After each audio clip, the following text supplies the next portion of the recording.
আমরা তো জিম করতে চাই না, হ্যাঁ, বডি বিল্ডিং করতে চাই না। জিম করা হচ্ছে নবীজির সুন্নাহ। সুবহানাল্লাহ পড়েন। আমি মাঝে মাঝে ট্রাই করি জিম করার জন্য, কিন্তু ভাই কি যে প্যারা আর কি যে কষ্ট। 1 ঘন্টা জিম করলে 3 ঘন্টা উঠে দাঁড়ানো যায় না, ঠিক না? তো জিম করবেন। হাদিসে এসেছে আল মুমিনুল কওয়ি আউলা মিনাল মুমিনিল যায়ীফ।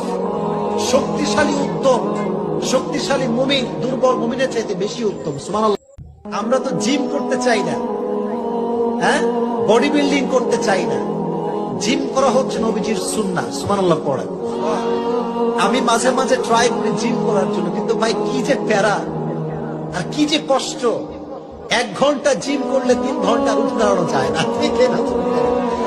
তো জিম করবেন। হাদিসে এসেছে আল মুমিনুল কওয়ি আউলা মিনাল মুমিনিল যায়ীফ।